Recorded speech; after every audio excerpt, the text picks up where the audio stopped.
अस्सलामुअलैकुम and a very good morning. जागो लाहौर में आप सबको खुशामदीद। मैं हूँ आपकी होस्ट नूरुल सहर। उम्मीद करती हूँ आप सब ठीक होंगे, खैरियत से होंगे और आपने आज की सुबह का आगाज़ बहुत ही प्यारी मुस्कुराहट के साथ किया होगा। व्यूअर्स, कभी आपके साथ ऐसा हुआ है कि घर में, ऑफिस में या आपके फ्रेंड सर्कल में आपकी किसी बात पर बहस हो जाए और आपको अंदर से अच्छे से पता हो कि जो गलती है वो आप ही की है, लेकिन सिर्फ इस डर से कि अगर मैंने मान लिया तो मेरी बेइज्जती हो जाएगी या मैं छोटा पड़ जाऊंगा, आप अपनी गलती को एक्सेप्ट नहीं करते और गलत बात पर अड़ जाते हैं। और अक्सर वो जो बात है या वो जो एक हेल्दी आर्ग्यूमेंट है, एक बहुत ही नेगेटिव डिबेट में बदल जाता है। और ये असल में एक्चुअली होता ही है कि हमारी ईगो होती है और ये अक्सर रिश्तों को जड़ से ख़त्म भी कर देती है। हम समझते हैं कि अपनी गलती पर अड़ जाना शायद हमारी ताकत है, लेकिन सच तो यह है कि अपनी गलती को एक्सेप्ट करना और दिल से सॉरी कह देना असल ताकत है। एक छोटा सा वर्ड सॉरी कोई बात नहीं, बल्कि ये इस बात का सबूत होता है कि आपके लिए जो सामने वाला इंसान है और जो आपका रिश्ता है वो अपनी ईगो और अपने अना से ज़्यादा कीमती है। और जब हम अपनी गलती मान लेते हैं तो हम छोटे नहीं होते, बल्कि सामने वाले की नज़र में जो हमारा मकाम और इज़्ज़त है वो और ज़्यादा बढ़ जाती है। हमारी जो ज़िंदगी है ना, वो कहते हैं ना ज़िंदगी सिर्फ 4 दिन की है, तो हमारी ज़िंदगी सिर्फ 4 दिन की है, तो इसे अपनी ज़िद और अना की वजह से तल्ख मत बनाएं। तो बस आज पूरे दिन में अगर आपको लगे कि आपसे कोई गलती हो गई है तो अपनी बात पर डटे रहने की बजाय एक बार जो है वो माफ़ी मांग कर देखें। आपका दिल भी हल्का हो जाएगा और शायद जो आपका रिश्ता है वो भी बच जाएगा। तो इसी खूबसूरत मैसेज के साथ हम आज के शो का आगाज़ करेंगे। आगे बढ़ते हैं अपने पहले सेगमेंट की जानिब और बात करेंगे कि जो मुस्कुराहट है वो सिर्फ खूबसूरती नहीं बल्कि हमारे कॉन्फिडेंस का भी एक अहम हिस्सा होती है। लेकिन जब कोई दांत टूट जाए या गिर जाए तो अक्सर हम इसे कुछ अरसे के लिए इग्नोर कर देते हैं। हालांकि एक दांत की कमी सिर्फ शक्ल सूरत को ही मुतासर नहीं करती, बल्कि जो आप खाना भी सही से नहीं खा पाते और वक्त के साथ दूसरे दांतों पर भी इसका इफ़ेक्ट होता है। तो आजकल जो है वो डेंटल इम्प्लांट को दांतों का सबसे जो कहते हैं लेटेस्ट इलाज वो माना जा रहा है। तो इसी पर बात करेंगे और ये भी जानेंगे कि कब हमें ये इम्प्लांट कराना चाहिए और क्या हर शख्स इसको करवा सकता है या नहीं। और इस पर बात करने के लिए मेरे साथ मौजूद है डेंटल सर्जन डॉक्टर सलमान। अस्सलाम वालेकुम, कैसे हैं आप? वालेकुम अस्सलाम, अल्हम्दुलिल्लाह। अच्छा डॉक्टर सलमान, सबसे पहले तो बताएं कि आजकल कहा जा रहा है जो सबसे जदीद इलाज है ना वो है डेंटल इम्प्लांट। तो इसके बारे में थोड़ा सा बताएं क्या होता है। अच्छा, डेंटल इम्प्लांट्स जो है ना वो कोई नई चीज़ नहीं है। पहले ज़माने में जब हमारे जिस्म में फ्रैक्चर होता था तो बड़ी बड़ी रॉड्स लगती थी और वो रॉड्स के स्ट्रक्चर बाहर भी होते थे। तो वो डेंटल इम्प्लांट जो है वो इसकी एक बड़ी माइक्रो या नैनो फॉर्म है जो कि हड्डी के अंदर प्लेस होता है। एक it's like a screw sort of, ठीक है। उसके ऊपर फिर जो है वो दांत लग जाता है और ये लेटेस्ट नहीं है। इट्स बीन लाइक ऑलमोस्ट 20-25 और अब तो मेरा ख्याल है कोई 30 साल होने वाले हैं। तो लोग बड़े स्पेशलाइज्ड हो गए हैं और प्रैक्टिस भी बड़ी इजीली इसकी होती है और ये बहुत अच्छा ट्रीटमेंट ऑप्शन है उन लोगों के लिए जिनके मुंह में दांत एब्सेंट हैं या दांत मौजूद नहीं है और उनका बोन की क्वालिटी और क्वांटिटी भी बहुत अच्छी है। तो उनके लिए बहुत अच्छा ये ऑप्शन है as compared to the other treatment options. ठीक है। अच्छा डॉक्टर साहब, ये बताएं कि इसकी ज़रूरत कब पेश आती है और कब करवाना चाहिए, और अगर एक भी दांत किसी का गिरे तो उसको इम्प्लांट की तरफ जाना चाहिए या नहीं? अच्छा देखिए, जब कोई दांत टूट जाता है, पक्का जो दांत है, या वो आप निकाल देते हैं किसी इन्फेक्शन की वजह से, उस वक्त डेंटल इम्प्लांट की असल मेन इंडिकेशन ये है कि जब एक दांत या नंबर ऑफ़ टीथ एब्सेंट है मुंह में, जो मौजूद नहीं है, जो किसी भी रीज़न की वजह से निकाल दिए गए हैं, उसमें आप डेंटल इम्प्लांट्स पर टू टेक इम्प्लांट आप प्लेस कर सकते हैं और उसके ऊपर आप दांत जो है वो मसनूई तौर पर या जिसको फिक्स प्रोसीजर्स कहते हैं वो आप उसको लगा सकते हैं। तो ये इसकी मोस्ट कॉमन इंडिकेशन है और उसको हर फ़र्द वाहिद जो है वो करा सकता है depending on the medical history, कि उसकी कोई मेडिकल हिस्ट्री वेक तो नहीं है जिसकी वजह से कोई रिलेटिव कॉन्ट्रा इंडिकेशन है। ठीक है। अच्छा ये बताएं, इसकी कोई एज रिस्ट्रिक्शन होती है कि एक ख़ास उम्र में जाके ही आप करवा सकते हैं या एक स्पेसिफिक एज ब्रैकेट वाले जो लोग हैं वो इसकी तरफ ना जाएं? अच्छा, कोई बहुत ज़्यादा कोई इसमें स्पेसिफिक एज डिफ़ाइन नहीं है। एक्सट्रीमिटीज़ ऑफ बोथ एजेस, यानी कि बहुत छोटे या बहुत बड़े जो लोग हैं, अगर वो उसमें बस थोड़ा सा कहीं रिजर्वेशंस आ जाती हैं। अदरवाइज़ इसमें जो दूसरा मसला है वो है मेडिकल हिस्ट्री का। अगर आपकी मेडिकल हिस्ट्री बिल्कुल क्लियर है और आपका बोन इम्प्लांट रिसीव कर सकता है सक्सेसफुली तो उसको ज़रूर ऑप्ट करना चाहिए। ठीक है। डेंटिस्ट्री के अंदर और अच्छे ऑप्शंस भी अवेलेबल है, लेकिन implant is one of the most recommended treatment option right now. ठीक है। अच्छा, जिन लोगों को डायबिटीज़ है या जिन लोगों को ब्लड प्रेशर का मसला है वो भी ये करवा सकते हैं या नहीं? बिल्कुल करवा सकते हैं। देखें, ये सारी चीज़ें ना रिलेटिव कॉन्ट्राइंडिकेशंस में आती हैं। अब तो डायबिटीज़ अगर आप कंट्रोल करेंगे, डायबिटीज़ सिर्फ डेंटल इम्प्लांट के लिए नहीं, बाकी मुंह की, ओरल हेल्थ और पूरे जिस्म की हेल्थ को जो है वो इफ़ेक्ट करती है। तो वो सिर्फ डेंटल इम्प्लांट के लिए नहीं है। अगर आपकी डायबिटीज़ कंट्रोल में है तो आपके इम्प्लांट का सर्वाइवल और सक्सेस इंक्रीज़ होता जाएगा। लेकिन अगर आपका डायबिटीज़ का जो लेवल है वो अगर अनसर्टेन है, कभी बहुत हाई है, कभी बहुत लो है, तो वो इम्प्लांट की सक्सेस के अंदर बहुत डायरेक्टली पार्टिसिपेट करता है। ठीक है।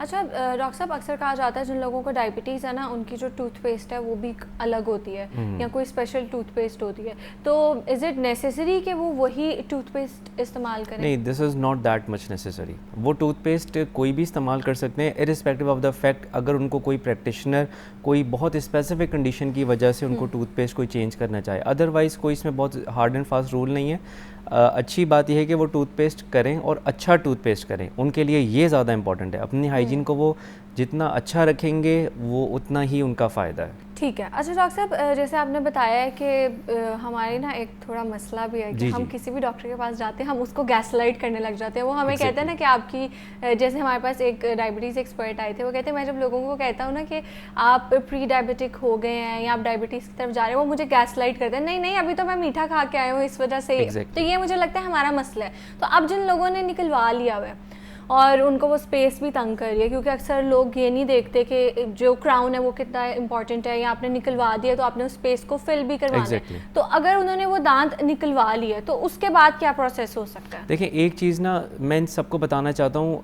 दांत अगर आपकी बोन में से निकल जाता है, बोन आहिस्ता आहिस्ता वीक होना शुरू हो जाती है। वीक इन अ सेंस कि उसकी हाइट रिड्यूस होना शुरू हो जाती है, उसकी विड्थ, उसकी डेंसिटी। जब तक दांत मुंह में मौजूद है, बोन अपनी फुल फॉर्म में और फुल स्ट्रेंथ में मौजूद है। ये बात जहन में रखनी। जब आपने एक दांत निकाल दिया, दैट मीन्स वो तेज़ी के साथ बोन वहाँ से पतली होना शुरू हो जाएगी। या तो वीक होना शुरू, वीक तो is not a good word, मतलब इसका ये इफेक्ट आता है बोन के ऊपर। बेहतरीन चीज़ ये है कि 2-3 ऑप्शंस हैं। दांत फ़ौरन निकालने के बाद इमीडिएट इम्प्लांट लोड हो जाता है। जैसे ही दांत निकाला उसी वक्त इम्प्लांट लोड हो गया। इन माय ओपिनियन ये सबसे बेहतरीन वक्त है इम्प्लांट को लोड करने के लिए, बिकॉज आपने एनेस्थीसिया अचीव किया हुआ है, दांत निकल गया पेनलेस, इम्प्लांट लोड हो गया पेनलेस। पेशेंट का बहुत ज़्यादा टाइम सेव होता है, आपका टाइम सेव होता है, एनर्जी सेव होती है, बहुत ज़्यादा फ़ायदे हैं। दूसरा, अगर आपने दांत निकाल दिया है तो at least you should wait for 6 to 9 months ताकि आपका बोन रीमॉडल हो जाए और वो इम्प्लांट अच्छा रिसीव कर सके। सो ये एक टाइमलाइन रफली जो है वो हम पेशेंट्स को बताते हैं और ये फॉलो भी करनी चाहिए। ठीक है। अच्छा डॉक्टर साहब, ये बताएं कि अगर आप देर कर दें इम्प्लांट करवाने में, तो कहा जाता है, जैसे आपने भी बात की है, कि जो आपकी जड़ है वो कमज़ोर हो जाती है, फिर इम्प्लांट हो नहीं पाता। तो इसमें कितनी सच्चाई है और हमें मतलब क्या देर नहीं करनी चाहिए इम्प्लांट करवाने में? देखें, अब जब दांत निकल गया तो जड़ तो ख़त्म हो गई ना वहाँ से, वहाँ एक एम्प्टी बोन है। आप 1 साल तक या 9 to 12 months तक आपको वेट करना चाहिए अगर आप इमीडिएट इम्प्लांट लोड नहीं कर रहे। अगर आप 1 साल नहीं, 4 साल, 5 साल, 10 साल वेट करते हैं तो आप खुद अंदाज़ा लगाएं कि बोन की जो मोटाई है, जो चौड़ाई है, जो लंबाई है, वो आहिस्ता आहिस्ता रिड्यूस होना शुरू होगी। तो एक जो सिंपल प्रोसीजर है इम्प्लांट लगाने का, वो एक बहुत कॉम्प्लेक्स प्रोसीजर में कन्वर्ट हो जाएगा just because of your negligence. हाँ, अगर आप, और दूसरा, दांत भी आगे पीछे से हिलना शुरू हो जाएंगे, वो भी एक नुकसान है। आप सोचें 10 साल में बहुत ड्रास्टिक चेंज आएगा सारे मुंह में, तो आप एक दांत के नेग्लिजेंस की वजह से जो आपके 20-22 दांत हैं वो सारे ऑन स्टेक आ जाते हैं। तो ये एक बहुत बड़ा डिसएडवांटेज है। राइट। अच्छा डॉक्टर साहब, ये बताएं कि अलाइनर्स या ब्रेसेस, इन दोनों में से कौन सा बेटर है और आप कैसे डिसाइड कर सकते हैं कि आपको क्या चाहिए? बिकॉज़ वही बात कि डेंटिस्ट हमें जितना मर्जी बता ले, लेकिन अगर जो हमारी सुई जहाँ पर अड़ जाती है ना, वो वहीं पर ही रहती है। एग्जैक्टली। अच्छा देखें, इसमें it's not about the comparison between the liners and the वो जो कन्वेंशनल ऑर्थोडोंटिक ट्रीटमेंट है। हर कैंडिडेट अलाइनर्स की कैटेगरी में फॉल नहीं करता और हर कैंडिडेट ऑर्थोडोंटिक जो ब्रैकेट्स लगते हैं, ऑर्थोडोंटिक ब्रैकेट्स जिनको लगते हैं वो तकरीबन सारे ही उस ब्रैकेट में क्वालिफाई कर जाते हैं 99%। अलाइनर्स का बेसिकली ऑप्शन यूँ दिया गया है कि ये क्यों आया है, ये आया इसलिए वजह से है कि अगर जो बहुत माइनर डिस्क्रिपेंसी, यानी कि बहुत कम कोई दांत आगे पीछे हुए में, बहुत कम क्राउडिंग है जो हम जल्दी कोई 6-7 महीने में अचीव कर सकते हैं तो उसके लिए हम अलाइनर्स कर सकते हैं। लेकिन जो पेशेंट्स स्ट्रिक्टली कन्वेंशनल तारों का ट्रीटमेंट, जिसको ऑर्थोडोंटिक ट्रीटमेंट कहते हैं, उसमें फॉल करते हैं, उनको वही कराना चाहिए। अगर वो अलाइनर्स की तरफ आएंगे, results are not that fruitful. ठीक है, तो ये आपका डेंटल सर्जन या आपका ऑर्थोडोंटिस्ट या आपका जो भी डेंटिस्ट है वो ये डिसाइड करेगा। सेकेंडली, जिन लोगों के पास अगर वो क्वालिफाई करते हैं अलाइनर्स के लिए, टाइम कम है या आउट ऑफ कंट्री इन्होंने जाना है, उनके लिए एक फीजेबल ऑप्शन है। ठीक है। अच्छा डॉक्टर साहब, कभी ऐसे होता है कि जो आपका इम्प्लांट है वो फेल हो जाए और उसके पीछे रीजंस क्या होती हैं? There are so many reasons. क्या डेंटिस्ट की देखें, सबसे पहली चीज़ ये होती है कि जो improper placement of the implant, ये सर्जन की साइड से आपने इम्प्लांट जिस तरीके से वो प्लेस करना चाहिए था, जिस किस्म के एंगल पे या बोन के ऊपर प्लेस करना चाहिए था, वो आपने उसको नहीं किया। ये है सर्जन की साइड से। सेकेंडली, पेशेंट की अपनी कोई मेडिकल कंडीशन है, उसने उस इम्प्लांट को फेल कर दिया, जिसमें ये एक लाइक एटियोलॉजिकल फैक्टर है, किसी के साथ भी हो सकता है। थर्ड चीज़ ये कि पेशेंट अपनी ओरल हाइजीन को बिल्कुल मेंटेन नहीं करता। जो डेंटिस्ट की साइड से फैक्टर हैं वो almost, I am not like debating on this thing, वो सिर्फ 5 to 10% हैं। बाकी 90% फैक्टर्स उसकी अपनी ओरल हाइजीन मेंटेनेंस और मेडिकल सिचुएशन के ऊपर डिपेंड करते हैं। ठीक है। अच्छा डॉक्टर साहब, जो लोग बहुत ज़्यादा स्मोक करते हैं या ये वेपिंग या शीशा बहुत ज़्यादा पीते हैं, जी जी, तो क्या उससे भी जो आपकी इम्प्लांट की हेल्थ है वो मुतासर होती है? 100% मुतासर होती है। ओके, तो बिल्कुल जो छोड़ मैं आपको एक चीज़ बताऊं, जो स्मोकर्स हैं, जो वेप पीते हैं या जो शीशा पीते हैं, उनको ये बात बताई जाती है कि काइंडली इस हैबिट को ब्रेक करें, otherwise your implant will definitely fall into a failure. And before that, before any treatment, her health care provider एक इन्फॉर्म कॉन्सेंट पे पेशेंट से साइन करवाता है, लीगली और मोरली भी ये ठीक है। उसको सारी चीज़ें बता के कि जी ये चीज़ है, ये ऐसे है, अगर आप फॉलो नहीं करेंगे डेफिनेटली फेलियर। इम्प्लांट किसी से भी फेल हो सकता है। इट्स नॉट लाइक दैट कि अगर कोई ये आदमी कहता है कि मेरे से तो कभी कोई इम्प्लांट फेल ही नहीं हुआ, no, it's not like that. वो फेलियर भी हो सकते हैं और हम उनको दोबारा भी कर सकते हैं, that's not a big deal. ये दोबारा भी हो सकता है, इसमें कोई ऐसी बात नहीं है। ठीक है। अच्छा, तो इसकी एज कितनी होती है कि एक इम्प्लांट जो है वो पूरी ज़िंदगी चल सकता है? जी बिल्कुल, अगर आप हेल्दी रखा हुआ है, आपने बोन हेल्दी है, तो implants they are good, they have a success rate of almost 95 to 97%। क्योंकि देखें, सक्सेस रेट किसी भी चीज़ का ना 100 नहीं हो सकता, वो सिर्फ अल्लाह ताला की बनाई हुई चीज़ का 100 हो सकता है, मैन मेड 100 पे कभी नहीं पहुंच सकता। So it should be in any treatment have the success rate of around like 95 to 97, not more than that. ठीक है। अच्छा डॉक्टर सलमान, ये बताएं कि जैसे हमने स्टार्ट में भी ये एक क्वेश्चन था, मेरे इंट्रो में भी था, कि कहा जाता है कि जब आप इम्प्लांट करवा लेते हैं तो जो आपके बाकी दांत हैं वो भी सेफ रहते हैं। जी जी, तो इसमें कितनी सच्चाई है? देखें, सेफ रहने का मतलब ये है कि जहाँ आपका दांत एब्सेंट है, आपने वहाँ इम्प्लांट प्लेस कर लिया और क्राउन लग गया, सो दैट मीन्स उस क्राउन और उस इम्प्लांट के लगने की वजह से आपके जो दूसरे सारे दांत हैं वो अपनी पोजीशन और अपनी हार्मनी में मेंटेन हो चुके हैं। तो ये सबसे ज़्यादा सेफ चीज़ है कि आपकी ओक्लूजन या आपकी दांतों का जो बिठाव है वो डिस्टर्ब नहीं हो रहा। ठीक है। तो आज हम बात कर रहे थे डेंटल इम्प्लांट के हवाले से, और उमूमन लोग कौन सी गलतियां करते हैं अपने दांतों से रिलेटेड या इम्प्लांट के बाद, उस पर भी बात की है। उस पर बात करने के लिए मेरे साथ मौजूद है doctor Salman. Thank you so much for your time. Welcome back. आगे बढ़ते हैं और बात करेंगे कि किसी भी कौम की तरक्की का जो दारोमदार है वो उनके तालीमी निज़ाम पर होता है, लेकिन हमारा सबसे बड़ा अलमिया ये रहा है कि हमारे बच्चे सीखने के लिए नहीं बल्कि सिर्फ पास होने के लिए पढ़ते हैं, जहाँ तख्लीकी सोच को दबाकर सिर्फ किताबी कीड़ा बनना सिखाया जाता है। लेकिन अब पंजाब हुकूमत की तरफ से एक बड़ी और इनकलाबी तब्दीली का दावा भी सामने आया है कि नर्सरी से लेकर 5वीं जमात तक के लिए एक बिल्कुल नया एक्टिविटी एंड कंसेप्ट बेस्ड जो सिलेबस है वो तैयार कर लिया गया है और उसे जो है वो 2027 से नाफिज भी किया जाएगा। हुकूमत का ये कहना है कि इससे जो रॉट लर्निंग सिस्टम है या रट्टा सिस्टम है उसका हमेशा के लिए ख़ात्मा भी हो जाएगा। मगर यहाँ सवाल ये पैदा होता है कि क्या सिर्फ सिलेबस चेंज करने से जो हमारा सिस्टम है वो भी चेंज हो जाएगा? क्या हमारे स्कूल और हमारे टीचर्स इस बड़ी तब्दीली के लिए तैयार हैं? इस पर बात करने के लिए हमारे साथ मौजूद हैं एजुकेशनिस्ट रज़ा रहमान साहब। अस्सलाम वालेकुम सर, कैसे हैं आप? जी वालेकुम अस्सलाम, मैं बिल्कुल ठीक हूँ, thank you very much for inviting me. You welcome. और मेरे साथ मौजूद है हमारी रिपोर्टर आतिफ परवेज़। अस्सलाम वालेकुम, कैसे हैं? वालेकुम सलाम, मैं ठीक हूँ, आप कैसी हैं? अल्लाह का शुक्र। अच्छा रज़ा साहब, आपसे स्टार्ट करूँगी। काफ़ी सवाल है इससे रिलेटेड, लेकिन सबसे पहले मुझे बताएं कि ये जो नई इस्लाहात सामने आ रही हैं या नया सिलेबस सामने आ रहा है, क्या इसमें डिफरेंट है और आपको लगता है कि ये एक अच्छा इनिशिएटिव है, अच्छा स्टेप लिया गया है? जी बिल्कुल, बहुत अच्छा स्टेप है। और सबसे पहले तो मैं ये लाहौर न्यूज़ को भी मुबारकबाद दूंगा कि लाहौर न्यूज़ के आपके ही प्लेटफॉर्म पे कोई 25 दफ़ा तो इस पे ज़रूर बात हुई है कि इसको कॉन्सेप्ट लर्निंग के ऊपर बच्चों को लेके आएँ, बजाय इसके कि आप मेमोराइजेशन कराएं। तो बहुत बड़ा क्रेडिट है आपकी पूरी टीम का, क्योंकि आप एजुकेशन की बीट को बहुत सीरियस लेते हैं और बड़ा आपका ये पार्टिसिपेशन है मुल्क की एजुकेशन के अंदर। तो सबसे पहले तो आपको भी बहुत मुबारकबाद भी, और बहुत आपकी काविश है आपकी पूरी टीम की और गुलशेर की, सबकी।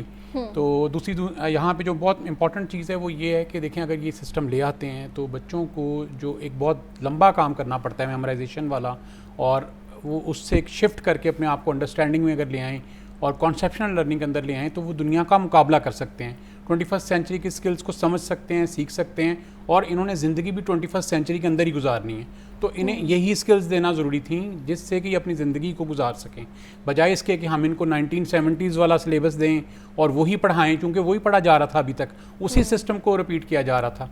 तो गवर्नमेंट अगर ये काम कर देती है और बच्चों को ये सब चीज़ें फैसिलिटेट कर देती है, क्रैमिंग से निकाल लेती है और कॉन्सेप्शनल लर्निंग की तरफ ले आती है, तो मैं समझता हूँ कि शायद ये इनके कैरियर की ये जो हमारा 5 साल का दौर चल रहा है सियासत का, ये बहुत बड़ी कामयाबी होगी और बहुत बड़ा एहसान होगा इन बच्चों के ऊपर, इन स्कूल्स के ऊपर, इन टीचर्स के ऊपर और आने वाली जनरेशंस के ऊपर।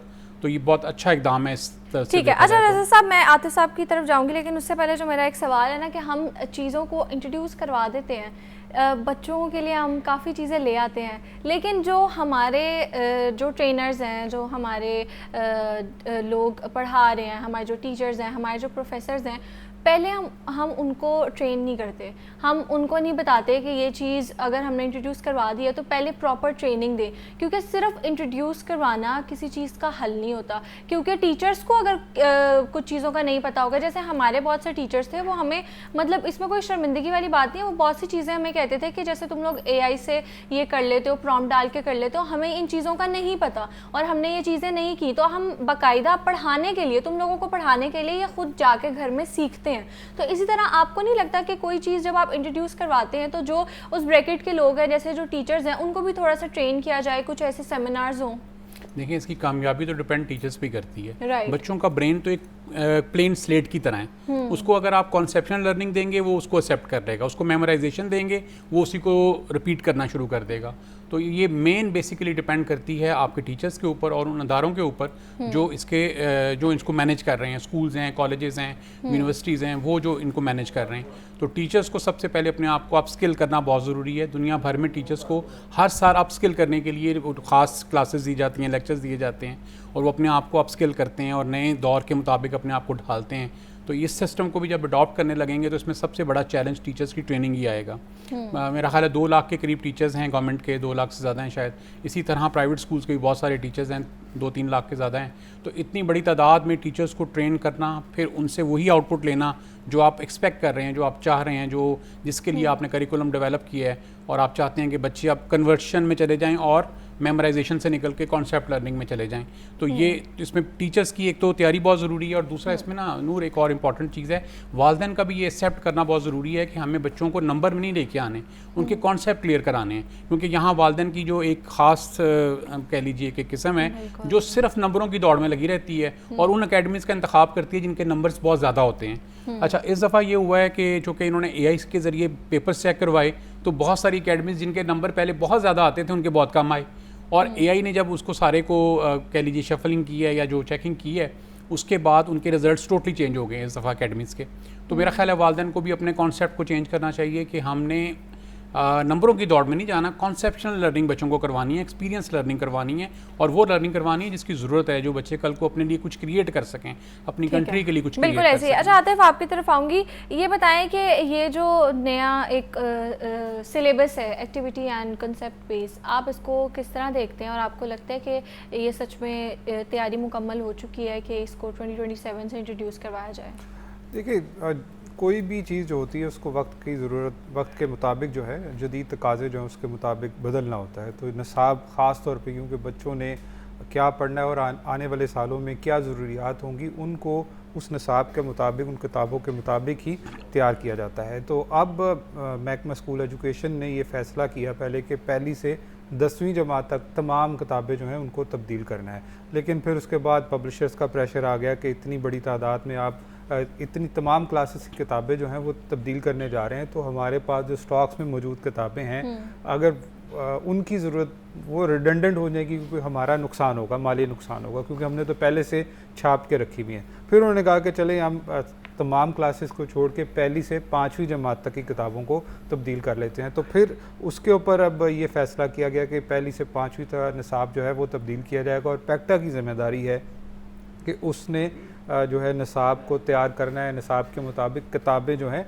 वो तब्दील करनी है। तो अब ये पहली से 5वीं जमात की किताबें जो हैं अगले तालीमी साल के लिए तब्दील की जा रही हैं, जिसका निसाब अभी वज़ीर तालीम का कहना है कि जो है वो किताबें जो हैं वो नई तैयार कर ली गई हैं नए निसाब के मुताबिक, और वो ख़ास तौर पे एक्टिविटी बेस्ड होंगी। अच्छा, इसमें भी एक बुनियादी अंसर ये है कि हम देखते आ रहे हैं कि ख़ासे अरसे से कि जो प्राइमरी सेक्शन है वो महकमा स्कूल एजुकेशन का, सरकारी स्कूलों का खासा वीक है। इस पर महकमा स्कूल एजुकेशन ने अपनी स्टडीज़ की, जो इंडिपेंडेंट है NGOs हैं उनकी जानिब से भी स्टडीज़ की कि जो 5वीं जमात का बच्चा है वो दूसरी जमात का जो टेस्ट है, ये निसाब है, वो उसको नहीं पढ़ सका। ख़ास तौर पे मैथ, इंग्लिश और उर्दू जो है, इन 3 जो बुनियादी मज़ामीन हैं इसमें बहुत गंदी परफॉर्मेंस थी बच्चों की। इसके बाद मुतादिद स्टडीज़ हुई हैं और उनके नताइज भी हमारे सामने आए। तो इसको बेहतर करने के लिए महकमा स्कूल एजुकेशन का अब ये दावा है कि हम जो निसाब तैयार करें वो एक्टिविटी बेस्ड होगा, ताकि बच्चों के कॉन्सेप्ट क्लियर हो, ना कि सिर्फ उनको रट्टा लगाया जाए।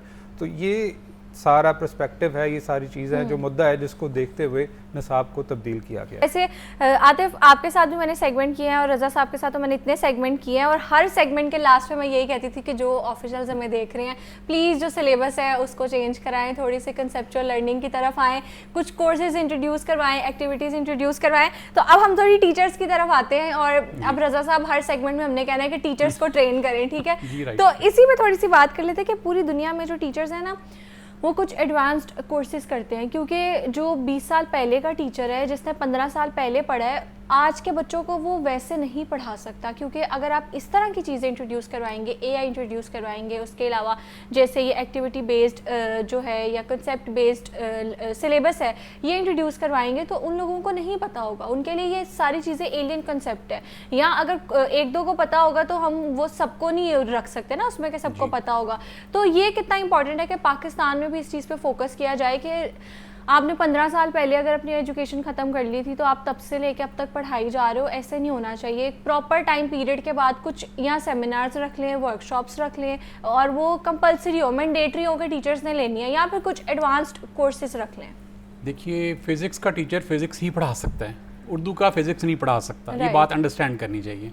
तो गवर्नमेंट को भी ये देखना चाहिए कि जो बहुत पुराने टीचर हैं ना, या तो उनको एक टास्क दिया जाए और वो अपने आप को अपस्किल करें और आके बच्चों को पढ़ाएं, और अगर वो अपने आप को अपस्किल नहीं कर सकते तो आप नए टीचर लेके आएँ जिन्होंने कॉन्सेप्शन बेस्ड लर्निंग की हुई है, जो समझते हैं कॉन्सेप्ट बेस्ड लर्निंग क्या है। और जो नहीं समझते हैं वो, कोई समझना मुश्किल नहीं है, कोई बहुत लंबा काम नहीं है, कोई बहुत लंबे थीसिस नहीं है, कोई बहुत लंबी कोई साइंस नहीं है, कोई रॉकेट साइंस नहीं है जिसमें। इसमें ये आपको मेहनत करनी पड़ेगी। 2, 4, 6 महीने के बाद आप इस काबिल हो जाएंगे, आप बच्चों को पढ़ा सकें, आप कॉन्सेप्ट लर्निंग करवा सकें। ये सारा का सारा ये जो प्लान कर रहे हैं ना, ये दारोमदार टीचर्स के ऊपर है। अगर टीचर्स ने अपनी परफॉर्मेंस ठीक दिखाई या कॉन्सेप्शन लर्निंग करने में पॉजिटिव हुए, वो चाहेंगे अगर बच्चे कर लें तो बच्चे कर लेंगे, और अगर वो नहीं चाहेंगे या वो इसको कहेंगे जी हम करवा रहे हैं लेकिन हो नहीं रहा हमसे, या बच्चे नहीं कर रहे, तो ये सब मेरा ख्याल है फिर हम इस प्रोजेक्ट को, ये नाकाम प्रोजेक्ट हो जाएगा। एक और बात मैं आतिफ की मैं करूँगा, उसको सेकंड करूँगा कि ये बहुत ज़रूरी है कि स्टेक होल्डर्स को आप साथ बिठाएं। सेकंड, ये बहुत ज़रूरी है कि दूसरी पार्टीज़ को भी साथ बिठाएं, क्योंकि देखें आज जो आप चेंज लेके आ रहे हैं, कल को नई गवर्नमेंट जो भी आएगी वो आके उसको चेंज को रीचेंज कर दे या रीडू कर दे, तो वो आप दोबारा 0 पे नहीं जाएंगे, आप 0 से 5 पॉइंट और पीछे चले जाएंगे। और जो प्लानिंग की होगी स्कूल्स ने, पेरेंट्स ने, बच्चों ने या टीचर्स ने, वो सारी की सारी रद्द हो जाएगी। ये बहुत बड़ा हमारा फ्लॉ है कि जो भी हम पॉलिसी बनाते हैं वो पूरी नेक्स्ट आने वाली गवर्नमेंट के साथ मिलके नहीं बनाते। या अगर फ़र्ज़ कीजिए कि 4 पॉलिटिकल पार्टीज़ हैं तो उन चारों को उस टेबल पे नहीं बिठाते, उन चारों को टेबल पे बिठाएं, एक उनके मिसाके तालीम साइन करवाएं कि जी हम इसके ऊपर कमिटेड हैं और हम बच्चों के साथ उनके फ्यूचर के साथ नहीं खेलेंगे। बिल्कुल रज़ा साहब, बिल्कुल ऐसे ही। अच्छा आतिफ साहब, आपने कुछ ऐड करना था वो भी करें। और दूसरा इसी से रिलेटेड मेरा क्वेश्चन है कि एक चीज़ जो हर गवर्नमेंट की, चाहे वो किसी भी कोई भी पार्टी की गवर्नमेंट आ जाए, जो बहुत बुरी चीज़ है ना कि अगर आपने कुछ अच्छे इनिशिएटिव्स भी लिए होते हैं ना तो आपके बाद जो गवर्नमेंट आती है ना वो बंद कर देती है, और आप भी इसी तरह करते हैं। तो एजुकेशन से रिलेटेड है, क्योंकि आप हर 2 साल बाद तो चीज़ें नहीं चेंज कर सकते ना। हर 2 साल बाद आप नया सिलेबस लेके आएँ, ये करें,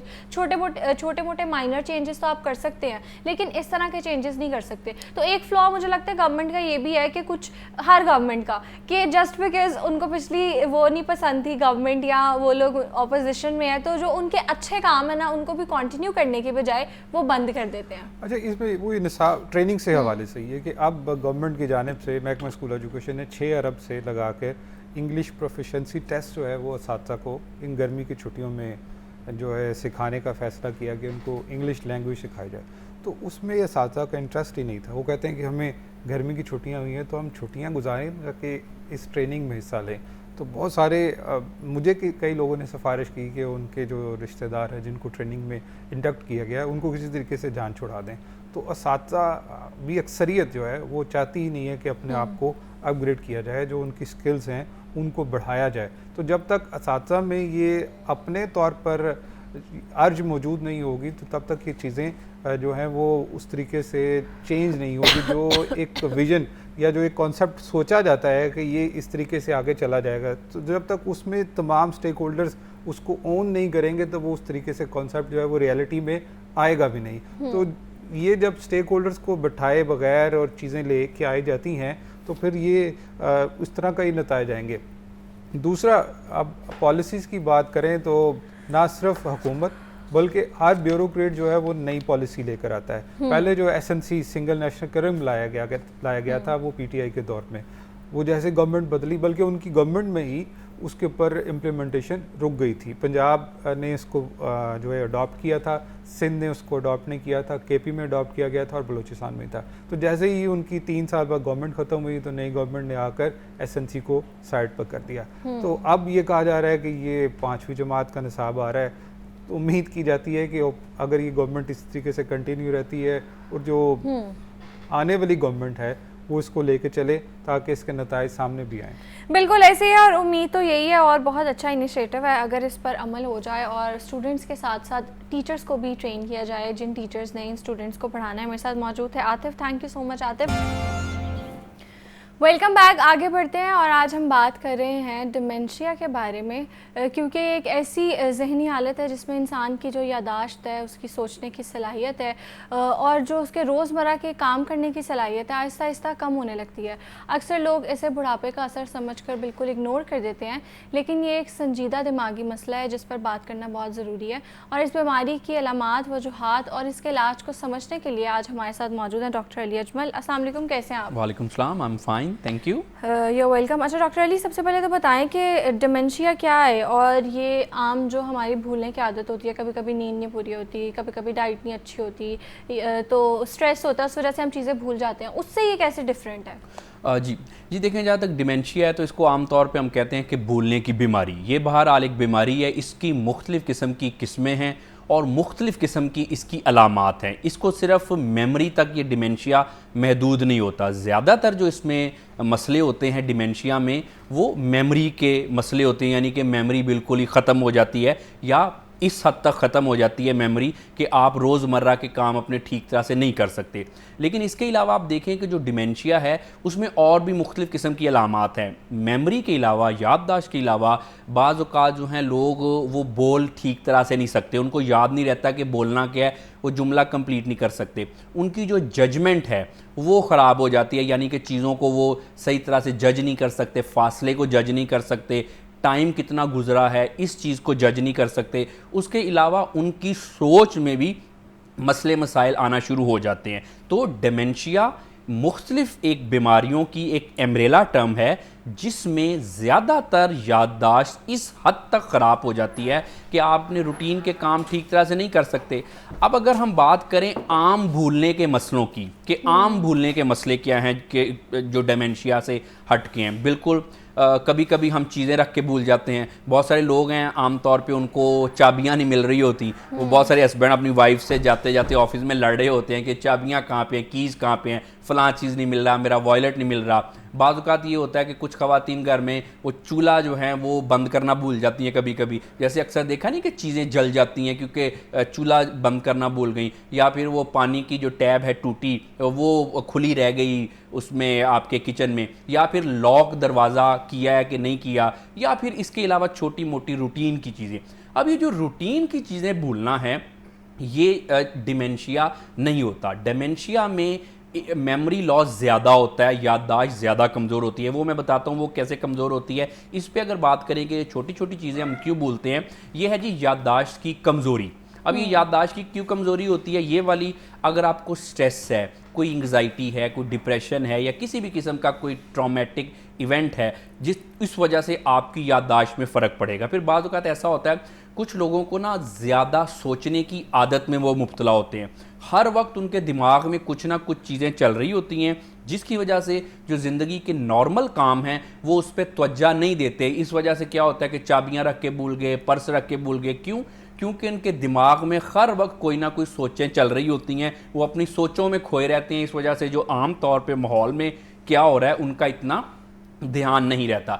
एक और बड़ी इसकी वजह जो आम भूलने की है, डिमेंशिया नहीं आम भूलना जो है, उसमें ये होता है जी कि आजकल जो सोशल मीडिया का इस्तेमाल है वो ज़्यादा जब हम करते हैं तो हमारा जो ब्रेन है वो उस तरह से सेंसिटाइज हो जाता है और अपने जो इर्द गिर्द का माहौल है उससे ज़रा थोड़ा सा हट जाता है। एक ये आम भूलना हो गया। लेकिन आम भूलने में एक और भी बड़ी चीज़ है कि आमतौर पर आपने देखा होगा कि स्टूडेंट्स ये शिकायत करते हैं कि हमें कुछ याद नहीं रहता, अभी याद किया था अभी भूल गया और मेरी मेमोरी कमज़ोर है। वो आमतौर पे डॉक्टरों कीमों के पास जाते हैं कि मुझे याददाश्त का मसला है। अगर आप स्टूडेंट से पूछें, 100 स्टूडेंट से पूछें तो आपको 90 से ज़्यादा स्टूडेंट ये बताएंगे कि हमें याददाश्त का मसला है, हमें कोई ना कोई बीमारी है। ये बीमारी नहीं है, ये आम भूलने की आदत है। इसको भी मैं एक्सप्लेन कर देता हूँ, फिर डिमेंशिया की तरफ आते हैं। लेकिन जहाँ तक बात है कोई भी स्टूडेंट है वो अगर कोई सबक वगैरह याद करता है तो ये आप याद रखें कि ये इंसान के दिमाग की फितरत ही ये है कि हमने अगर आज कोई चीज़ इस वक्त याद की तो वो 1 घंटे बाद आपको उसका तकरीबन 20 से 25% भूल जाएगा। उसके बाद एक दिन गुजरने के साथ साथ आपको जो याद किया था सबक बच्चों ने वो आपको 50% तक भूल जाएगा।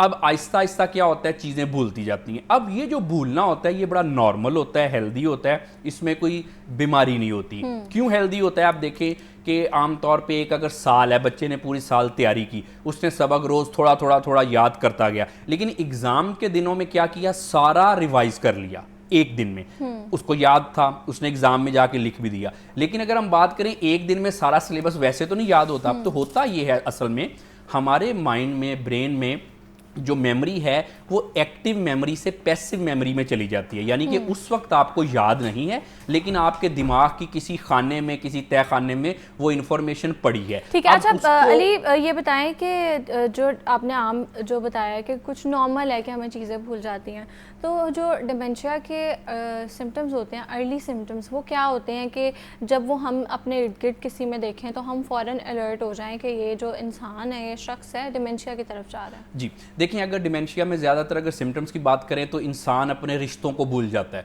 कि मसलन कि उसको ये नहीं पता होगा कि ये मेरा बाप है, ये मेरी माँ है, या आमतौर पे ये बूढ़े लोगों में ज़्यादा होता है तो उनको ये नहीं पता होगा कि मेरे बच्चों के क्या क्या नाम है। आप उनसे पूछें कि आप किस शहर में रहते हैं तो शायद उनको ना बता सकें कि किस शहर में रहते हैं, और उनकी अपनी डेट ऑफ बर्थ, वो काम क्या करते हैं, ये चीज़ें भूल जाते हैं। ये होता है सीवियर डिमेंशिया, यानी कि ज़्यादा मसला। उसके अलावा अगर आप इसमें कम थोड़ी सिम्टम्स भी होती हैं कि अपने घर का रास्ता भूल जाएंगे, बाहर गए हैं और अपने घर का रास्ता कोई शख्स जो है भूल गया। उसके अलावा छोटी छोटी चीज़ें कि कोई चीज़ कहाँ पे रखी थी, या किसी दोस्त का नाम जिससे फ़र्ज़ करें कल मिले थे, ये भी भूल जाएंगे कि उनसे मैं कल मिला था और उसका नाम क्या था दोस्त का, या मुझे 2 दिन पहले या 4 दिन पहले किस रिलेटिव का फ़ोन आया था, हमारी क्या बात हुई थी। ये भी डिमेंशिया में ही आता है। उसमें एक मैं आसान ज़ुबान में अगर डिमेंशिया की बात आपको समझाऊं कि इसकी सिम्टम्स क्या है, तो आमतौर पे एक मूवी में इसको बड़ा अच्छा पोर्ट्रे किया है। कुछ साल पहले एक मूवी थी गजनी, अब उसमें जो था उसको डिमेंशिया था। ये होता है डिमेंशिया की बीमारी। आम भूलने में ये होता है कि आम तौर पे हम किसी दोस्त का नाम भूल गए या किसी जानने वाले का भी कभी नाम भूल गए, या कोई टाइम भूल गए, कोई डेट भूल गए, तो वो आम भूलना होता है। मिसाल के तौर पे अगर एक शख्स है जिसको डिमेंशिया है उसको यही भूल जाएगा कि उसकी शादी हुई है या नहीं हुई। यार डॉक्टर अली, अभी शो से पहले मैं एक रिसर्च भी पढ़ी थी, उसमें वो ना 2 उन्होंने ब्रेन्स दिखाए थे। वो लोग जो बिल्कुल ChatGPT पे डिपेंडेंट रहते हैं और ख़ुद से उनके जो क्रिटिकल थिंकिंग स्किल्स हैं या प्रॉब्लम सॉल्विंग स्किल्स हैं वो कितने ज़्यादा इफेक्ट होते हैं, और इस पर हम इंशाल्लाह सेगमेंट भी करेंगे। और आज हम डिमेंशिया से रिलेटेड बात कर रहे थे, इस पर बात करने के लिए मेरे साथ मौजूद है doctor Ali Ajmal. Thank you so much for your time. आगे बढ़ते हैं और थोड़ा फिजिकल फिटनेस के हवाले से बात कर लेते हैं। मेरे साथ मौजूद है रहमान अब्बास। देखते हैं आज वो हमारे लिए कौन सी टिप्स लेके आए हैं, कौन सी एक्सरसाइजेज लेके आए हैं, उनकी तरफ चलते हैं। अस्सलाम वालेकुम, मैं हूं रहमान अब्बास, फिटनेस एक्सपर्ट और लाइफ कोच। आज मैं सोच रहा हूं कि वेट ट्रेनिंग ना की जाए, बॉडी वेट ट्रेनिंग की जाए, एरोबिक वर्कआउट किया जाए जिसमें मोबिलिटी, स्ट्रेंथ और कार्डियो वर्कआउट भी ऐड हो, क्योंकि मौसम के हिसाब से और हमारी एक्टिविटी के हिसाब से मैं ये समझता हूं कि 1 से 2 दिन जो वीक में एरोबिक वर्कआउट किया जाए। तो चलो आज इसी पे हम एक प्लान बनाते हैं और मैं आपको एक ऐसा प्लान देता हूँ कि जिसको आपने ट्वाइस अ वीक आपने करना है और आपकी कैलोरीज, मोबिलिटी प्रॉपरली पीक पे जाएगी, कैलोरीज बर्न होगी, मोबिलिटी, आप बहुत ज़्यादा मसल एक्टिवेट हो जाएगा। तो चलो एक सर्किट में आज आपको बताता हूँ, बहुत ही इफेक्टिव सर्किट है। इसको प्रैक्टिकली मैं लोगों को बताता भी हूँ, ऑनलाइन भी बताता हूँ और जिम में क्लाइंट्स को भी सारा कुछ बताता हूँ। तो इसको आपने करना है, ये प्रॉपरली एक सर्किट है, मोबिलिटी, स्ट्रेंथ। इसको स्लो रेंज ऑफ मोशन में भी हम कर सकते हैं बिगनर, लेकिन रिदम, डेमो और स्पीड में दोनों में आपको बताऊंगा। तो चलें आज का वर्कआउट स्टार्ट करते हैं। Aerobic workout, no weight training. आज हमें सिर्फ मैट चाहिए और बॉडी वेट ट्रेनिंग को हमने लेके आना है आपके सामने। एक सर्किट, चलें स्टार्ट करें। रेडी?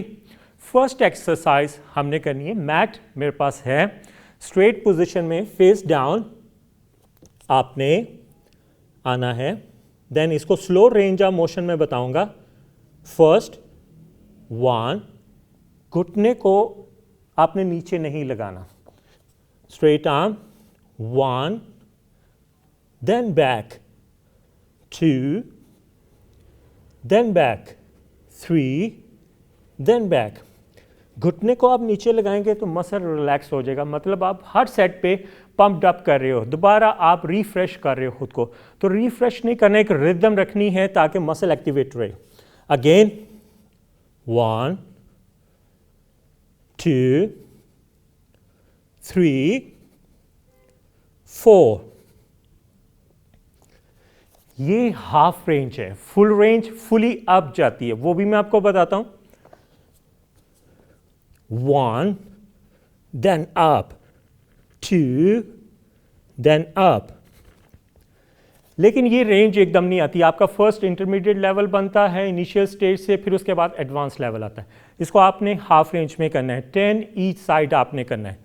नेक्स्ट ट्रेनिंग आपने करनी है, पिरामिड शेप में आना है। Okay, foot position wide, right hand left side touch करना है लाइक दिस। 1, 2, 3, 4, 5, 6, 7, 8। ओह बहुत टफ, इतना टफ नहीं, वैसे मैं आपको बता रहा हूँ। 10 ईच साइड आपने करना है, एक रिदम के साथ, पिरामिड शेप के साथ। इसको आपने right to left, left to right आपने करना है। 3 सेट, 10 ईच साइड आपने करना है। Next training plank shape. Now right and left move.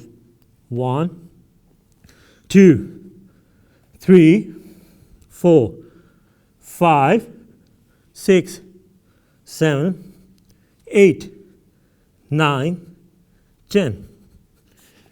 Third exercise 10 each side आपने करना है। फर्स्ट एक्सरसाइज मैंने आपको बताई, सेकंड एक्सरसाइज आपने टच करना है, third exercise plank side moves करने हैं। इनके नाम इसलिए साथ साथ बताता हूँ, इंटरनेशनल नेम है, और जब आपको पता चले तो आपको आइडिया हो जाए कि कौन सी ट्रेनिंग कैसे करनी। इसके बाद plank 20 second, straight position, counting. आपने 2 मूव करने हैं, फर्स्ट 20, देन आपने स्विच करना है, ब्रेक नहीं लेनी, एल्बो बेंड में। Okay, straight, hand position straight, then counting 20 second. Means के 40 सेकेंड का आपका एक प्लैंक बनेगा। इसको आपने एक रिदम के साथ करना है, ब्रेक नहीं लेनी। फर्स्ट मूव करना है लेग्स अप, सेकंड मूव आपने करना है right to left touch, third move आपने करना है प्लैंक और right and left, then plank. इसको करना है calories burn, no weight training, सिर्फ बॉडी वेट ट्रेनिंग को आपने करना है। एरोबिक वर्कआउट कहते हैं कार्डियो बर्निंग के लिए और मोबिलिटी के लिए। इसको आपने करना है, मुझे फीडबैक लाजमी देने हैं क्योंकि मुझे आपके फीडबैक की ज़रूरत है। इसको रूटीन में लेके आएँ, ट्वाइस अ वीक करें और मुझे बताएं। और इंशाल्लाह एक नए प्रोग्राम के साथ दोबारा आएंगे। दुआओं में याद रखिएगा, खुश रहें, फिट रहें। अल्लाह हाफ़िज़। फिजिकल फिटनेस के हवाले से बात कर रहे थे, मेरे साथ मौजूद थे रहमान अब्बास। रहमान, बहुत शुक्रिया आपका। अब यहाँ वक्त हुआ है एक ब्रेक का, ब्रेक के बाद दोबारा मिलते हैं।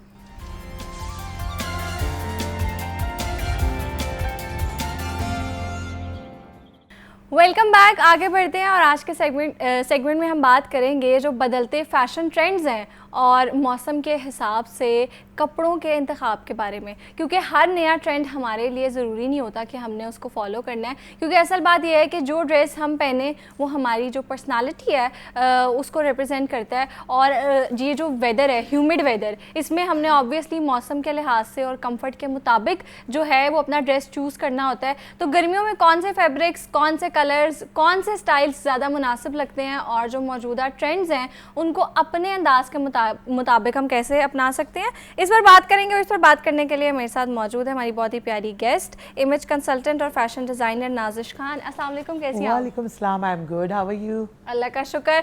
नाजिश, सबसे पहले तो वेलकम टू जागो लाहौर। Thank you. अच्छा, ये बताएं कि आजकल हम देखते हैं कि ना हर वक्त मार्केट में कुछ ना कुछ नया आ रहा होता है, कुछ ना कुछ एक्सपेरिमेंट हो रहा होता है, लेकिन हर चीज़ हर इंसान के लिए नहीं होती, ये हमें भी पता है। तो सबसे पहले तो बताएं कि आजकल कौन से ट्रेंड्स चल रहे हैं, क्या चीज़ मार्केट में इन है जो कि बहुत ज़्यादा पॉपुलर है? सबसे पहले तो first of all thank you so much Jaago Pakistan to having me here. मैं हमेशा यही कहती होती हूँ नूर कि हर फैशन हर एक के लिए नहीं बना, तो कीप इन योर माइंड कोई भी फैशन है तो आपको अपनी बहुत सारी चीज़ें अपने माइंड में रख के तो फिर आपको उस पर काम करना पड़ता है कि आपको अपना प्रोफेशन, अपनी हाइट, अपनी physique, you know lot of things आप क्या करते हैं। आपका नेचर ऑफ जॉब डिफरेंट है, मेरी नेचर ऑफ जॉब डिफरेंट है, तो ऑफ कोर्स मैं अकॉर्डिंगली फिर उनको सजेस्ट करती हूँ। एज अ इमेज कंसल्टेंट ही मेरी ड्यूटी है कि मेरे पास जो भी आ रहा है मैं पहले उसके साथ एक दो बैठ के सेटिंग्स करके और फिर उनको सब कुछ बताती हूँ कि आपको क्या सूट करता है। बिल्कुल, ये बड़ी इंपॉर्टेंट चीज़ है क्योंकि अक्सर ना हमें जस्ट बिकॉज 4-5 लोगों ने कोई चीज़ पहनी हुई है हम कहते हैं हमें भी वो पहनना है। exactly. लेकिन जब हम पहनते हैं तो एकदम से हमारी पर्सनालिटी बिल्कुल डिम हो जाती है, हमें वो कॉन्फिडेंस नहीं रहता। तो और हम कहते हैं उसको अच्छा लग रहा था, मुझे क्यों नहीं अच्छा लग रहा। राइट, ऐसे ही है। तो खाली सिर्फ डिज़ाइनर होना काम नहीं है, मुझे लगता है जैसे आप इमेज कंसल्टेंट भी है तो आप लोगों को बताती भी है कि ये चीज़ तुम्हारे लिए, ये चीज़ इस तरह पहनो, ये ज़्यादा इंपॉर्टेंट है। एग्जैक्टली और वही ना कि हर फैशन हर एक के लिए नहीं बना हुआ। जैसे लाइक फॉर एग्जांपल फर्शी शलवार हमारे यहाँ बिल्कुल वायरल हुई थी, तो वो अभी तक इन है, अभी फिर बसंत आ रही है मार्च में और अब दोबारा देखेगा इन हो जाएगी। अभी बलून पैंट्स हमारी बड़ी इन हो गई हैं। बिल्कुल ऐसे हाँ, ही है। तो वो ट्रेंड्स तो आजकल इतना तेज़ी से रूट चेंज हो रहे हैं कि वो आपको पता ही नहीं चलता कि कब से कहाँ क्या। इंटरनेशनली हम जाएं तो हमसे, हमारे कंट्री से ज़्यादा बाहर कंट्री वाले लोगों को पता होता है कि पाकिस्तान में ये चल रहा है, पाकिस्तान में ये चल रहा है। वो बड़े शौक से वो पहनते भी, आपसे भी मंगवाते होंगे। एग्जैक्टली, फरमाइशें। अब जैसे मेरा आना जाना फ्रिक्वेंटली हो गया है तो हमारे व्हाट्सएप ग्रुप्स बन जाते हैं, यू नो, अब तो बड़ी क्लोज हो गई है ना दुनिया, वर्ल्ड ग्लोबल। तो वो कहते हैं इस दफ़ा आता है तो ये लेके आने हैं। अच्छा। और अब इंशाल्लाह नेक्स्ट मंथ भी ट्रिप है मेरा इंशाल्लाह, तो अब वो हमें जो हमारे बेस्ट सारे कपड़े लेके जाएंगे, बेस्ट जो हमारे हैं। और हमारा ये होता है ना कि वेडिंग सीजन भी स्टार्ट हो जाता है, इवेंट्स आपको पता है, एंगेजमेंट्स हैं, निकाह है, सब रुके हुए थे मार्च से लेके, क्योंकि बहुत गर्मी, ह्यूमिड हमारा इतना, तो रुके हुए थे। तो अक्टूबर से इंशाल्लाह हमारी वेडिंग्स बुकिंग स्टार्ट हो गई है। बिल्कुल। अभी वैसे रबीउल अव्वल स्टार्ट हुआ ना, तो इसमें भी जो है बात पक्की, एंगेजमेंट, ये वाले इवेंट स्टार्ट हो गए। चले इनके कपड़ों की तरफ आएंगे, साथ साथ जो इतनी प्यारी कलेक्शन है वो भी देखेंगे। सबसे पहले तो बताएं कि जो वेदर चल रहा है, ये जो ह्यूमिड वेदर है अभी रहेगा ये 2 महीने ना, उसके बाद शुक्र है सर्दियाँ आ जाएंगी। तो फॉर शॉर्ट टाइम, हाँ, वेरी शॉर्ट टाइम, बिल्कुल 2 महीने के लिए आती हैं और फिर चली जाती है, लेकिन कोई बात नहीं, आएंगी तो सही। अच्छा नाजिश, ये जो करंट हमारा वेदर चल रहा है, ये बताएं कि इसमें कौन से फैब्रिक्स हैं जो कि सबसे ज़्यादा अच्छे लगते हैं? क्योंकि ये ऐसा मौसम है कि अगर आप बहुत ज़्यादा ओवर लग रहे हो ना, एक तो आपको खुद गर्मी लगती है और जो आपको देख रहा होता है उसको ज़्यादा गर्मी लगती है। तो थोड़ा सा बताइए कौन से जो है फैब्रिक्स वो इन है। सबसे पहले तो नूर ये है ना कि जो भी आप डिपेंड करता है, मैंने वही कहा ना आपका प्रोफेशन क्या है। आप हाउस लेडी हैं तो जाहिर है हाउस वाइफ का डिफरेंट होएगा, आप वर्किंग है माशाल्लाह। मेरे 10 से 12 घंटे मुझे भी काम करना है, तो आई वांट टू वियर सुबह जो मैं उठूँ तैयार हूँ तो मैं वो पहनूँ जो सबसे पहले ब्रीथेबल होए, बिकॉज वो टेक्सचर जो ब्रीथेबल नहीं है, सस्टेनेबल नहीं है आपके लिए, वो मतलब अगर आपने फॉर एग्जांपल 10 आवर्स काम करना है तो आप 5 आवर्स में you got fed up, because आपको स्वेटिंग हो रही है। आपने आपको पता वर्कर्स में हम लोगों का यूनिट्स पे आना कहाँ एसी, आप लोग तो बैठे हैं ना, अदरवाइज 80-90% हम लोगों ने घूमना फिरना है और हमने थ्रू आउट जो है ना कभी कहीं है कभी गाड़ी में एसी है, बाहर उतरेंगे उससे ज़्यादा बुरा हाल हो जाता है। तो breathable, sustainable and pastel colours, light colours में जाएं, लाइट टोन्स में जाएं। 10 मंथ्स हमारा समर सीजन है, तो कोशिश यही होती है कि लाइट टोन में सबको सजेस्ट करती हूँ। मोस्टली ये होता है कि मैं एक्चुअली प्लस साइज पे भी काम कर रही हूँ ना, XL, 2XL, 3XL इवन। इसी तरह देखते हैं, मैंने ये बैग इसके साथ कैरी किया, बहुत प्यारा लग रहा है। ठीक है, अब मुझे ऐसा लग रहा है मेरे आगे भी पड़े हुए बहुत यस आप कैरी करें। अब मैं कहती हूँ कि चलो मैं मेरे साथ तो आई गेस वो पर्पल जाएगा, पर्पल आपके ये साथ फ्लावर्स जाएगा। वाला। हाँ वो आप उसको कैरी करके देखें तो I guess this one, right? या बहुत प्यारे हैं और मतलब इतनी डिटेलिंग इस पर इतनी अच्छी हुई हुई है, इतनी फाइन हुई हुई है, बिल्कुल बिल्कुल भी ना रफ नहीं लग रहे, अल्हम्दुलिल्लाह। और देखिए इसमें हमारे पास ना 2 ऑप्शंस मैंने रखे हुए हैं कि जिन लोगों को होता है कि क्लच एज अ शोल्डर पे कैरी करना है तो they can carry on the shoulder, बिल्कुल। स्पेशली बच्चियां होती जीन्स के दोनों साथ options हैं, हैं, पैंट्स के साथ हैं, तो बहुत ही स्टाइलिश और ट्रेंडी एंड वेरी इकोनॉमिकल। आप देखें इतना प्यारा हाथ का काम, इतना नीट, इतना नफीस काम आपको मिल रहा है और 2 to 3 वीक्स लग जाते हैं एक बैग बनाने में। अच्छा, बिकॉज सारा हाथ का काम है, यू नो कंसंट्रेशन और ये सारी चीजें। अच्छा नाज़िश, मैं किसी ब्रांड को डिफेम नहीं कर रही, लेकिन मैं अच्छे ब्रांड्स जिनका अच्छा नाम है, जिनके बिलबोर्ड्स हमें लाहौर में नज़र आते हैं, मैं उन पे गई हुई हूँ। मैंने वहाँ पर जो फैंसी क्लच हैं, क्योंकि आपने इतने ज़्यादा तो लेने नहीं होते, कोई वेडिंग सीजन पे या कभी कभी आपका दिल करता है 2-3 ले लो और वो सबके साथ आप पहन लो, क्योंकि ऑब्वियसली एक्सपेंसिव होते हैं। तो मैंने जाके देखी हुई है, उनकी फिनिशिंग इतनी बुरी होती है, थोड़े अर्से बाद काले हो जाते हैं, ये जैसे बिल्कुल फाइन इसकी स्टिचिंग भी हर चीज़ है ना, वो धागे निकले होंगे, कहीं से मोती निकले होंगे, लेकिन ये इतने फाइन है और ये इतने ग्रेसफुल है कि आप पकड़ के भी ना आपको वो एक अच्छी फीलिंग आ रही है। देखिए आपके लिए कोई चीज़ भी इरिटेटेड हो रही है, जरा सा एक धागा भी, मैं तो थोड़ा ये कीड़ा बहुत ज्यादा है, कहीं से कोई धागा, कोई थ्रेड, कोई मोती कुछ हो तो I don't like, you know neatness बहुत मैटर करती है जो भी काम है। देखिए अब आप ये देखिए, आप इतनी नीटनेस है, इतनी डेलीकेसी से ये बन रहा है और वो औरतें काम कर रही है। मजे की बात ये है नूर कि जिनके पास रिसोर्सेज नहीं है, ठीक है, but they have talent, skill है उनके पास, अल्लाह ताला ने तो सबको स्किल्स मतलब आप उनको मौका दे रही हैं और वुमेन एम्पावरमेंट उनको एम्पावर करने की कोशिश कर रही हैं। एग्जैक्टली इसी से ही मेरा सवाल है, एक तो इतने प्यारे प्यारे क्लचेस भी हैं जो कि आप मुझे ये बता रही हैं कि वो खवातीन बनाती हैं जिनके पास इतने रिसोर्सेज नहीं हैं और आप उनको साथ लेके चलती हैं। तो यहाँ पर पाकिस्तान जैसे मुल्क में आपको क्या लगता है कि कैसा चल रहा है आपका काम, और आप खुद भी एक खातून हैं और आप एक ये बिजनेस जो है वो रन कर रही हैं, तो कैसा काम चल रहा है? थोड़े से इसके तारीफें भी बताएं और 1-2 चैलेंजेस भी बताएं। हाँ, तारीफ तो ये है कि जी अल्लाह का बड़ा शुक्र है, हमें शुक्रगुजारी पे जाना चाहिए। अल्लाह ताला देखिए नेमतें बढ़ा देता है अगर आप शुक्र करते हैं, तो आपको ये नहीं सोचना चाहिए कि आज देखिए छोटी सी चीज़ बड़ी होती है, ठीक है, एक स्टेप होता है, स्टेप्स होते हैं आपके बिजनेस में भी, आपकी लाइफ में भी। जैसे अल्लाह ताला ने हमें देखो ऐसा ग्रेजुअली बढ़ा रहे हैं ना, 1 ईयर के थे अब 10 ईयर के, 15 ईयर, इसी तरह बिजनेस की ग्रोथ होती है gradually, slow and study, but consistency is very much important. जो लोग मुझे कॉल करते हैं, मैंने जैसे डिफरेंट प्लेटफॉर्म्स पे जाती हूँ और वो कहते हैं कि हमने भी ऐसे ही करना है, बस कल और परसों कुछ हो जाए, तो ऐसा नहीं होता। ये जर्नी होती है, पीछे कितनी हार्ड वर्क है, कितनी struggle. I am mother of 2 kids, तो आप सोचे मैंने कितने सेक्रीफाइसेस दिए होंगे बच्चों को छोड़ के। मदर्स वॉशरूम में जाने से डरती हैं कि कहीं ये ना हो जाए, तो हमें जाना पड़ता है, हमें करना पड़ता है। और जहाँ तक आपने इनकी बात की है विमेन एम्पावरमेंट की, तो बिकॉज आई टोल्ड यू कि लाहौर चैम्बर ऑफ कॉमर्स में I working as a convenor, तो मुझे ये फील हुआ कि अगर आपको एक चीज़ अल्लाह ताला सीट देता है ना, तो उसकी रिस्पॉन्सिबिलिटी कि आप काबिल हैं, आपने रिस्पॉन्सिबल बन के उससे ज़्यादा एक स्टेप आगे करके दिखाना है।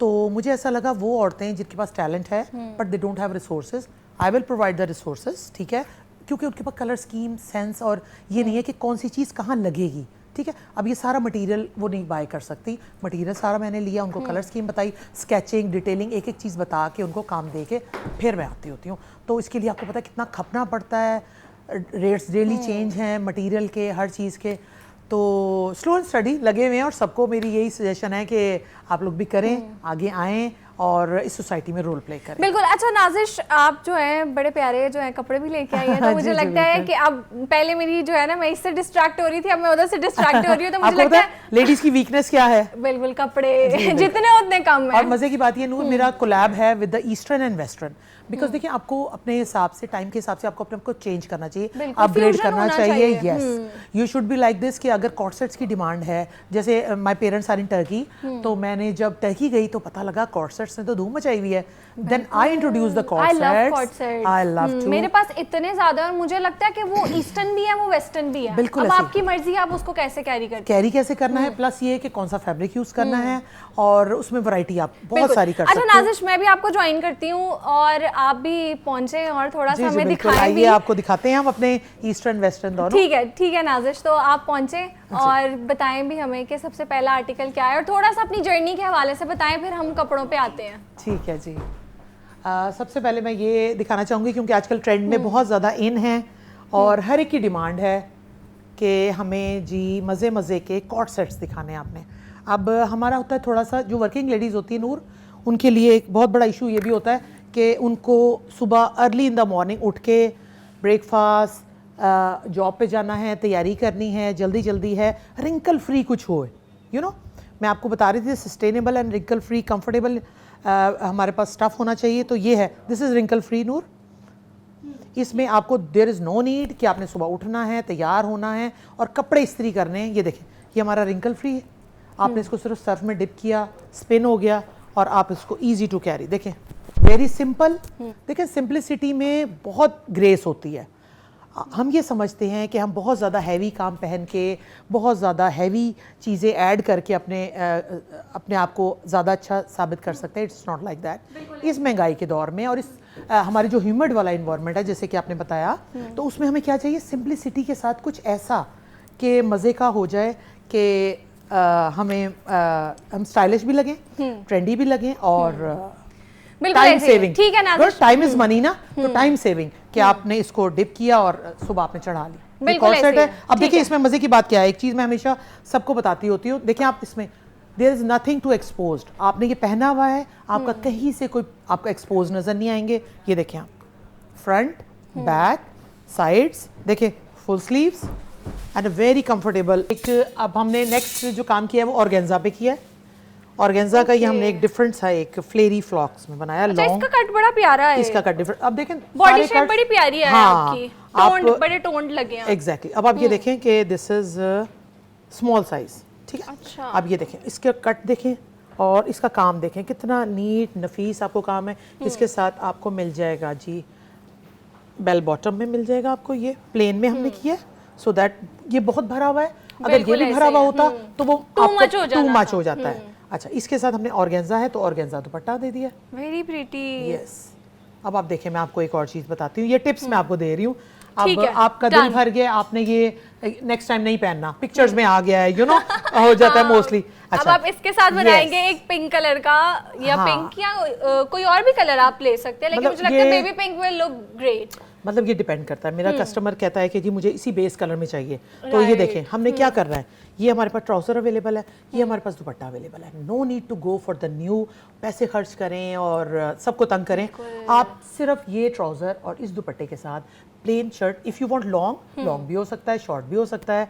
आप कहते हैं कि मुझे फ्लेरी सा फ्रॉक बना दे, ये देखें इसके साथ आपका एक नया इंटायरली एक डिफरेंट सी। बिल्कुल। अच्छा, हम आपको सिर्फ कपड़े नहीं दिखा रहे, बल्कि हम आपको ना मजे मजे की टिप्स भी दे रहे हैं, जो शायद आपको कहीं नहीं मिलती होंगी और यहाँ पर आपको मिल रही हैं कि आप कैसे मिक्स एंड मैच करके पहन सकते हैं, या एक ही चीज को आप दोबारा कैसे चेंज या रिवाइव कर सकते हैं कि वो न्यू लगे। अच्छा नाज़िश, एक और बड़ा मसला है, जो लोग ऑफिस जाते हैं ना, उनके लिए एक सुबह उठ के हैसल होती है कि वो क्या पहने, क्योंकि अक्सर ऑफिसेज है, you have to look professional, you have to dress in a certain way. आपको एक सर्टेन जो है एक प्रोटोकॉल फॉलो करना पड़ता है, कुछ जो है आपको इस तरह की चीज़ें पहननी पड़ती हैं जिसको आप कह सकते हैं पेंट कोट वगैरह। तो हम चाहते हैं कि हम जो है वो मॉडेस्ट भी लगें और हम प्यारे भी लगें, तो उसके लिए आपके पास क्या है? उसके लिए एक बहुत मज़े की चीज़ है जो कि बड़ी यूनिक चीज़ आपको इंशाल्लाह दिखाने वाली हूँ। वो हैं जी हमारे लॉन्ग कोट्स, ठीक है, विद पैंट।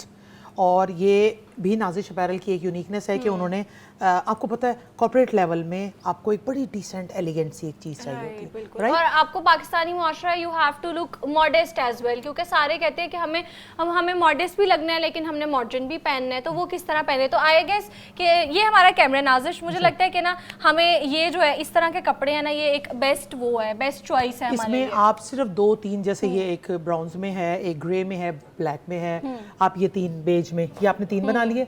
इनके नीचे आप टी शर्ट्स चेंज कर करके आप पहन सकते हो। बिल्कुल ऐसे आपकी मर्जी, आप ड्रेस शर्ट पहने, आपकी मर्जी, आपने कोई प्लेन पहनना है वो पहने। मतलब मैं सबको कहती हूँ हाँ कि आप 3 टी शर्ट्स ले लें, ब्लैक, व्हाइट एंड बेज, वो गोज विद एवरीथिंग। बिल्कुल, इतने ज्यादा आउटफिट्स बन गए। हाँ, अब इसके नीचे आप व्हाइट पहनेंगे और ये पहनेंगे, साथ आप व्हाइट जो है ना पॉइंटेड आप शूज ले लें, व्हाइट बैग ले लें। ये देखिए मैं आपको दिखाती हूँ।